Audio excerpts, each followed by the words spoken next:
College Survival 101, Episode 8, Sleep versus Social versus Academics. Ladies and gentlemen, welcome back to another episode of College Survival 101. I'm your host, Chen Yee. It's the 8th episode for this series, and here's another hot topic about the life of a university student. How to choose between sleep, social, and academics.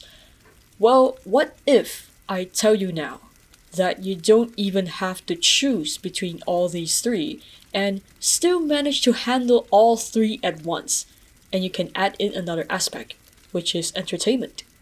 I'm not even being the Lulu, and let me tell you the secret. So being a university student, you can be involved in many things. Some of my friends have businesses of their own. Some of them have important positions in your clubs or societies or in student leadership bodies. Some are content creators, and some of them are already having their internship. So it's not just about extracurricular activities. We can have multiple roles to execute while being a student at the same time. And what happens is that we tend to get burned out or become really exhausted from time to time, and that's why most university students look dead, like literally looking like a zombie by the time they're on campus. Me, myself included, but that only happens occasionally. So yeah, picture a triangle, and on each edge of the triangle, you see the words sleep, social, and academics. In the middle of the triangle, you see the word entertainment. The core that holds all these four aspects together is to have a balanced, healthy diet, adequate focus span, and stress management. It looks really simple, isn't it? Yet we could still see people struggling with either one or two or even all of these aspects. First things first, we need to have a body with the ability to help us work with multiple tasks. Hence, having a healthy and balanced diet is extremely important to feed ourselves well. I've made an episode dedicated to the meals we have in university, so do check out my second episode with Chen for more details. Basically, we've discussed how to eat healthy and how to handle the budget for food expenses. Back to the topic. By ensuring we have sufficient intake of nutrients, our brain works better and we have sufficient energy to work. I have another plus point in this, which is to include beverages, specifically fruit juice. I do this normally during lunch hours since I find myself to be more sleepy in the afternoon. I need something to trigger myself to be more focused in order to carry out more tasks. In the morning, I don't really drink coffee daily because it's actually not good for our health if we drink coffee every day, so I occasionally have my shot of coffee when I really need it, or I'll just fix my coffee intake every Monday morning to kickstart my week. I'm more flexible at night because basically I carry out less intensive tasks at that time, so I don't really eat much, but it's sufficient to support myself until I sleep. There are times when I get really energetic at night and I need energy, so I'll go for supper during those times. It really depends on my mood and my energy level for the day. Secondly, it's about having a bulletproof focus span whenever you are carrying out important tasks, such as studying. Since I have a lot on my plate, like having extracurricular activities, executing events, and even managing this podcast, there's limited time for me to study and understand academic materials to prep myself for exams. Hence, I value my time when it comes to studying. I need to understand the material within a limited amount of time, but it's still sufficient for me to get good grades. More info about time management and study hacks, do refer to my first solo podcast episode and my third episode with Sijing. Those will be the tips and tricks you need. Within this limited amount of time, focus span became entirely important for me. I always ensure myself to focus when I'm studying, so I don't have to repeat the process to enhance my memory or understanding of the topic. That's my hack in handling academics while maintaining my sleep schedule and social time. Time is sufficient for me, at least. We all have 24 hours. It's fair for everyone. So if I can do it, you can do the same. Last but not least, we have adequate stress management.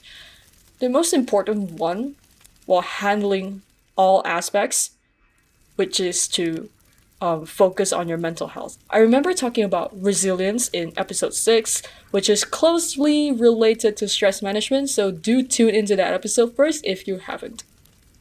It's important to recognize yourself being mentally stressed out or tired so that you can arrange yourself to have a holiday or have a rest before continuing anything. Most of the time, I only focus on getting the job done. So I seldom care about the what ifs, like what if this or that goes wrong, or having doubts on whether I am able to execute it. I skipped this phase and jumped right into the execution phase, as I find it to be a waste of time, actually. I only managed to reach this stage by the time that I can withstand difficulties without complaining. Hence, resilience.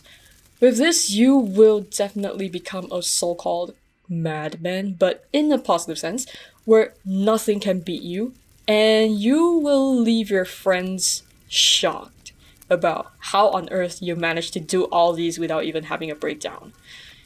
Now, with these 3 aspects in mind, master them one by one, and you'll find yourself stronger than before. You could still have 6 to 7 hours of sleep while still maintaining conversations with your friends or even schedule hangouts, and you get to execute your extracurricular activities while still getting a good grade. Still missing something? That's right, it's about entertainment.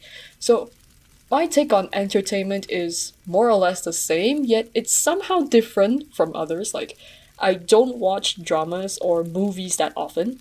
I play games, specifically Genshin Impact. This podcast is not sponsored by Genshin Impact. I watch anime and sometimes I scroll a bit on K-pop. But there's more than just these. The truth is, my take on entertainment is stress relieving, yet I'm still doing meaningful stuff that enhances my personal growth. Take my membership and community duties in the Chinese orchestra as an example.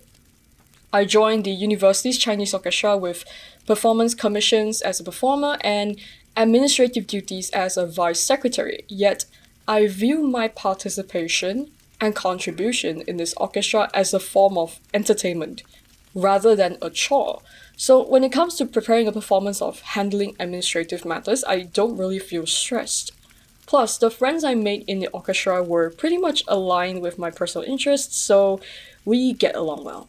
Of course, this will result in some sacrifices that I have to make in my personal entertainment, but I managed to recharge myself by getting sufficient sleep instead of scrolling my phone. Yeah, now you have a gist of my current life as a university student, and I pretty much shared all my secret hacks in life. This may or may not work for you, it really depends, but most importantly, you have to adjust your schedule according to your situation and various circumstances. Remember, the next time when people ask you about choosing 2 aspects between sleep, social, and academics, you can already say that you are choosing all of them. Alright, that's all for this episode. If you like this episode, hit the like and subscribe button on my YouTube channel. If you're from Spotify, do follow my podcast and share it to your friends and family. I'll see you in the next episode. Peace out.